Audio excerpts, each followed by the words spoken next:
are here with Reza Aramesh and Serubiri Moses for HYPER Annotations 3.0 triple ampersand's public program. Serubiri is curating Reza's exhibition number 207 for the Venice Biennale this year. So as you guys maybe can see, we're in a church. So why don't you guys tell me about the relevance of that, if it has any relevance? Shall I? Yeah, please. There's aspects of my work. It is engage in critical conversation with Western art canon, and so it was when we were thinking to have an exhibition in Venice, I thought it would be really amazing to have it in church because of historical. Obviously, lots of churches in Italy and European countries, they contain not only architecture, but also they contain lots of elements of the art history by painting, sculpture. So that was kind of like an obvious idea to us, decision. That was really, that's what we thought about the church. But why this church? When I was site visiting different churches, became really interested in the history of this particular church, which is called St. Fantin. And which there were an order, St. Fantin order, there was an order that while we were researching that there were the order of St. Fantin, they were very involved in comforting prisoners before they were executed.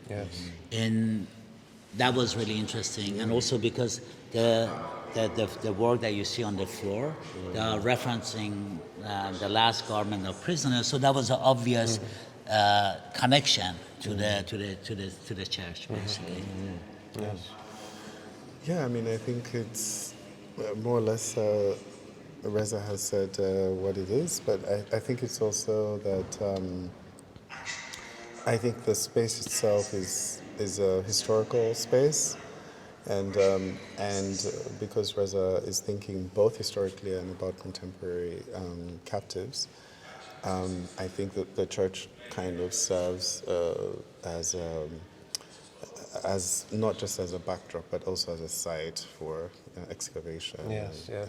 And so it's really, the dialogue is also because of the historical relevance of whatever is in this church, the paintings, the people who came here, the Order of St. Fantin, etc., as Reza said. But it's also that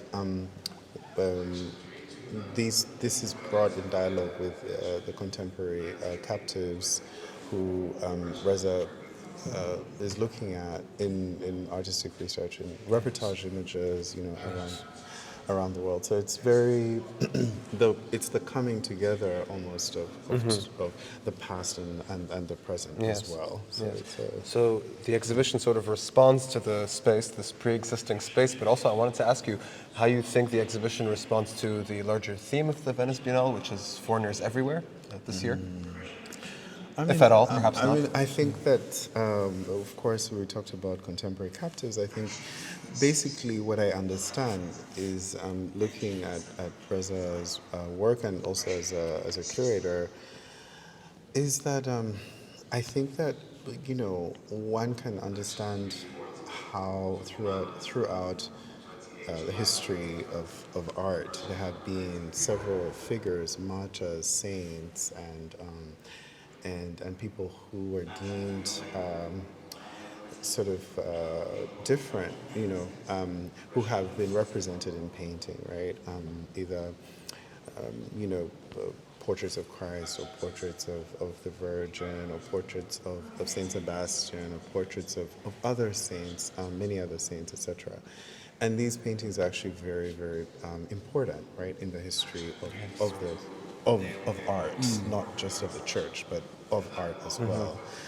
For example, we have, like 15th century sculptor as well, Gregorio Fernandez, who made polychrome wooden sculptures that are actually very powerful. And he has this powerful sculpture called Dead Christ. That's absolutely stunning and also terrifying because it looks like he's actually kind of just died. Wow. And those images are very powerful because in the church they serve to sort of remind the believers of the reality of pain and suffering, not only in the world, but also as it is written in the Bible, etc. And so how do we think about this in relation to the contemporary captives, people who have been tortured, killed, persecuted around the world today, at several borders, at several, the prisons, whether in the United States or in Latin America, or people who have just been somehow captured and abducted, how does it relate to that? So Reza is really also making reference to the idea of, not only images of suffering historically in the history of art, but also these images that we're seeing constantly, in the news, in the media, reportage images, but also going back to the Vietnam War. So I think this aspect specifically of how around the world we have people who are experiencing a lot of suffering and pain and through cruelty, I think is very important. And I don't know if Reza, you want to. No, I think you said it all, and I think what is kind of really interesting. Also, you asked within the context of the larger title of the Banial Foreigners everywhere, that I myself and Serubiri will live in countries that we consider foreigners. I mean, no matter how long I live, or I live in Europe mostly, and Serubiri will be still considered foreigners. All the subjects that I'm working with, all the models that I'm working with, they are foreigners, and they're considered foreigners because lots of figures that I work with and respond with. There are people from Vietnam War till present, and also there are people who kind of like the second generation of from different countries that live in Europe. That's where most of my models are from. That I'm contextualizing the work on them. They are from Middle East and from North Africa. They're from Africa, and so in the context of the largest scheme of the biennial, I think it was basically that's how it fits really well. Well, yes, I see. Although you're talking about quite contemporary subject matter, you seem to be in touch with a very rich sort of art historical tradition, which is the sort of white marble statues. But even more specifically, what's interesting for me is marble statues are representations of cloth, and cloth that could pass for the actual thing. Like when I first walked in here, I really thought these were clothes. So could you talk a little bit about that if you have anything to say?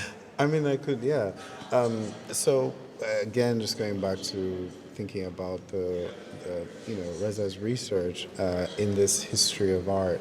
Yeah, I think the cloths are like so important, the loincloth. But also in this church we have located several paintings, and one of the paintings is the Crucifixion by Leonardo da Corona, which is the painting over there. So kind of very large painting. And for when we did a site visit last year, and I was really drawn to it. It was one of the first things that we discussed. And we looked at it and we felt very much pulled to it. When you look at it now, you can actually see the loincloth. I mean, of course, you can't see it now, but you can actually see the loincloth. But this is not the first time that Reza was actually looking at that kind of material, right? And also the relationship between precious material like marble that historically aristocracy, the noblemen, people of importance, they were carved in marble. And that was kind of really interesting because what I am kind of imagining is that the remains of prisoners that normally they are just normal from lower section of our society, and also the group of people in our society that they're totally ignored from the main media, and even ignored by their families because they're kind of like shameful to speak about them. So to use this material as a precious material for subjects that they are not precious or they are not that important in our society, that dichotomy or that kind of contradiction is really, for me or for us when Mr. Serubiri, when we talked about it often, that was really important. That is made out of a material that is that is as precious. The same material during Renaissance or Baroque they use for those people who they consider as valuable, and that's the relationship I think. Yes, Reza, this is a question for you. Speaking of material, can you tell me more about the actual physical process of making these? Yes, I mean normally kind of like said as a whole, I have a massive, I have an image bank of reportage images that I have from newspaper, from magazines, and online. Lots of them online. The last number of years, obviously, and from there I kind of look at when I'm working on a project, I look at this kind of image bank. I pick up an archetypal composition. And then from that, I look for a model, normally a non-professional model, of course, people that are actually experiencing my daily life. There could be like one of these persons that you see, that is a guy who works in a post office, basically. So I work on that, I find people who, one of them works in a local supermarket, that's how I met him first.